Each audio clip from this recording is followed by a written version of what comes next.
Okay, let us proceed to workshop number 3. Ito na yung project. This is how to create the project.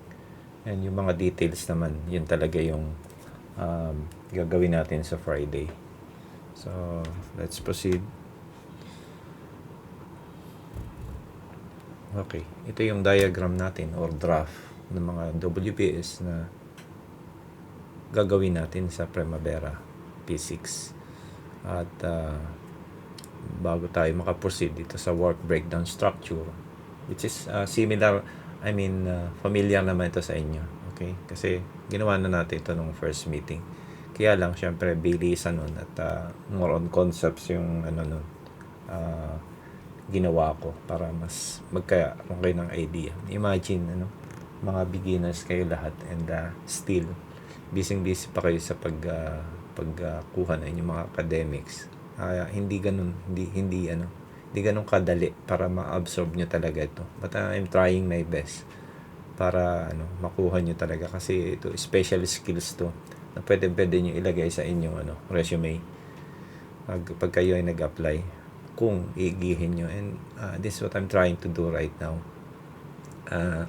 Kailangan sana makuha nyo. Okay?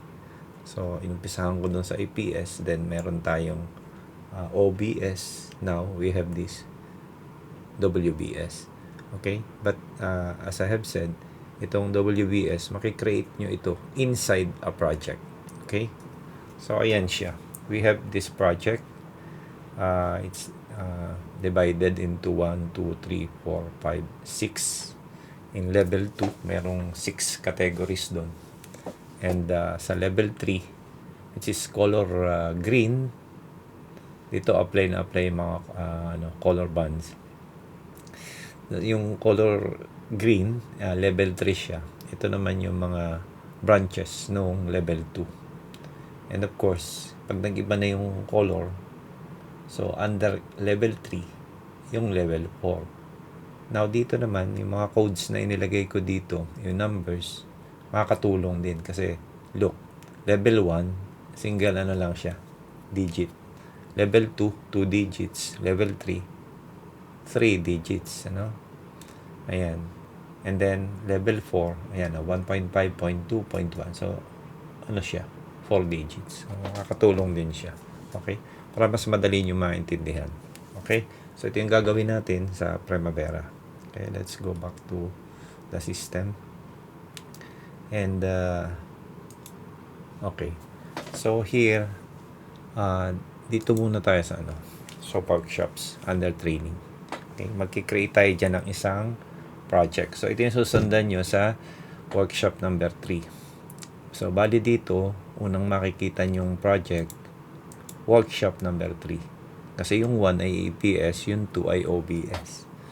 So here, click workshops under training, then click this plus sign here at the right side. Click add, then you will see this dialog box. Select EPS, but automatically, because I have selected workshops there. So, pumasok na dun yung so automatic ando na siya. And kung gusto niyo double check o ma-sure, click nyo ulit siya. And then, click plus. Yun pa rin siya. Okay? And then, click next and put your project ID. Pwede na tayo maglagay kahit anong dito. Pwedeng PR1. Okay? And then, this one is just a project name. Okay? Hindi tayo maglalagay ng specific name. Project name lang ito. Okay? So, it's a project name. And then, I just click finish. Okay? So, once na ando na yung project, okay, kasi ang intention lang naman natin is to perform or create a chart similar to this. Okay? Ang tawag nga natin dito ay WBS. At ito ay makikita sa loob ng isang project. And here we have created that particular project. Okay? So once you created the project here, punta ka na dito sa icon na WBS. Okay? At dito sa dialog box, actually, this is a window. Yan, window siya. Hindi siya dialog box.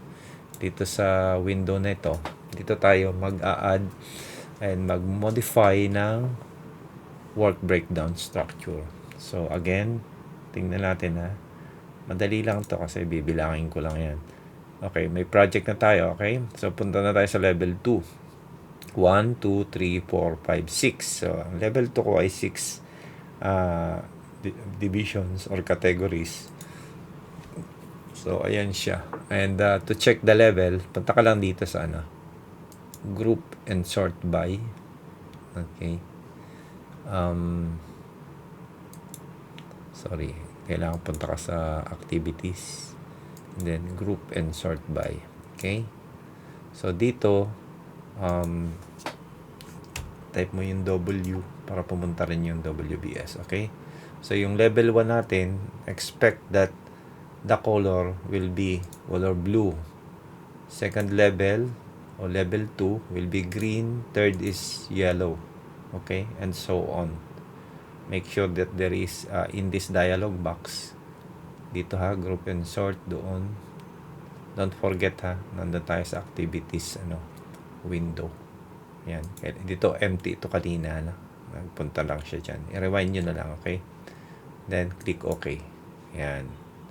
So pag nagawa nyo na yon, ayan dito, lagay nyo na yan. So mag-a-appear na siya dito, yung project name. Okay? And we have this in level 1. Okay? Then balikan natin yung, okay, you can use this icon or you can click this tab. Yan.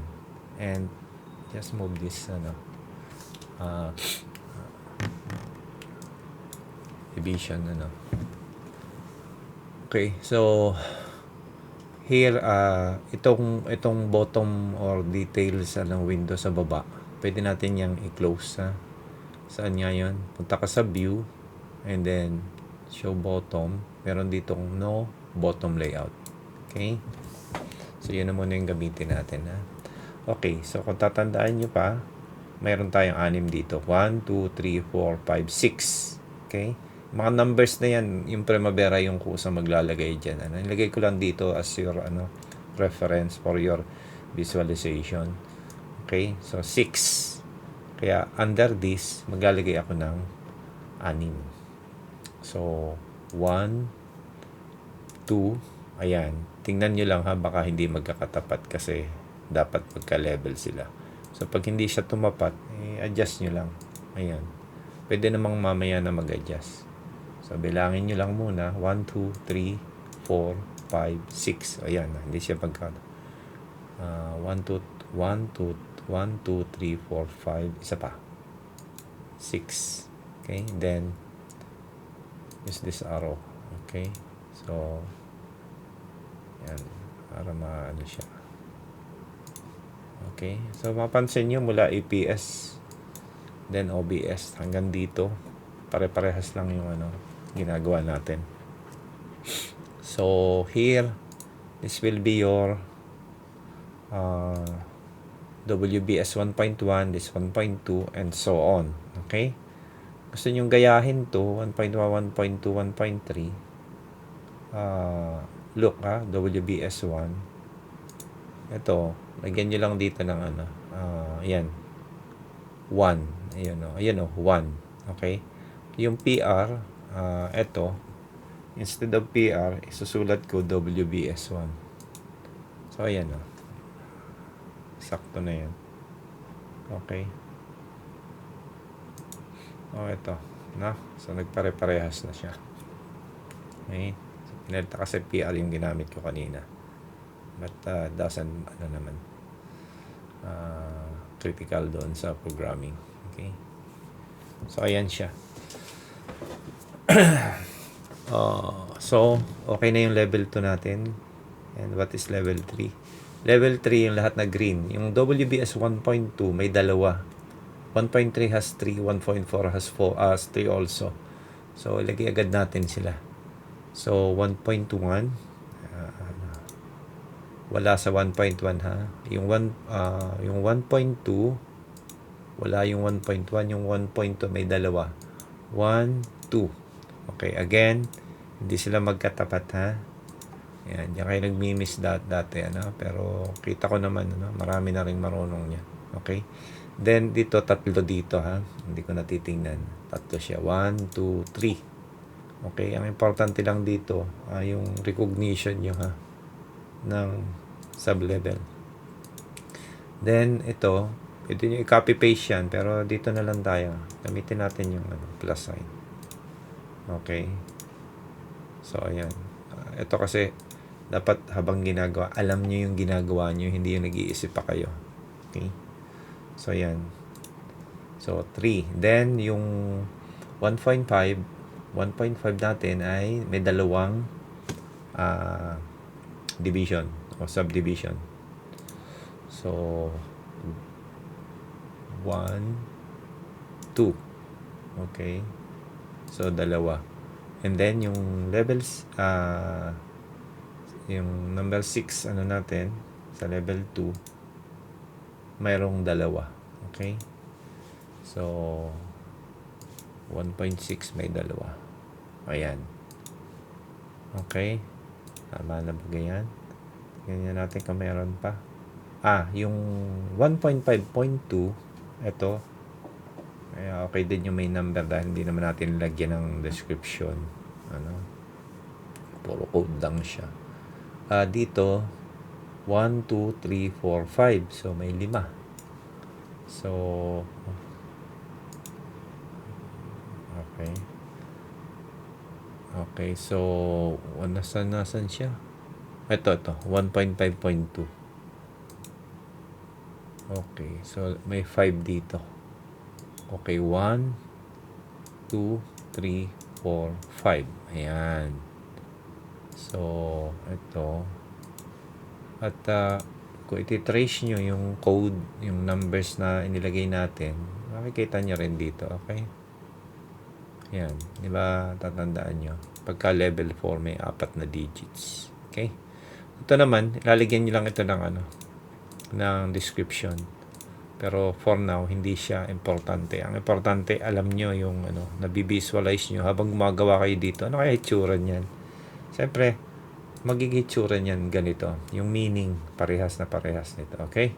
So, let's go to the same view. Hindi ko nadadalawahin yung yung video. Okay? Dito na rin natin i-view. Ayan. Kasi pag kinlik nyo naman to, ayan, chart view, ayan na siya. Same, no? Ayan. Okay? Ganyan kabait yung Primavera. Mapapasunod natin. Para lang AutoCAD. Okay. So, again, kung meron siyang chart view, meron tayong table view or Gantt chart. Gantt chart view. Okay? So, ito siya. Ayan siya. And then, meron ditong Gantt chart view siya, pero meron siyang activity view. Ito naman siya. Dito na makikita yung mga colors. Okay? So, ngayon, mapapansin nyo, parang hindi consistent yung color. Ang gagawin nyo lang, click nyo yung F5. Okay? Yan. See? After clicking F5, na-arrange na siya. Okay? At dito, kung babalikan yung sinabi ko kanina, group and sort na icon, ito. So, level 1, green, blue, then level 2 is green, level 3 is yellow, ito, and level 4 is blue. Now, blue na yung una, blue pa rin yung 4, palitan natin yung number 4. Okay? Lagyan na natin ng orange. Okay? So, ayan. Then, click OK. And then, apply. So, ayan siya. Naging orange siya. Kaya lang, hindi visible yung yung font. So, gawin nyo lang black dito.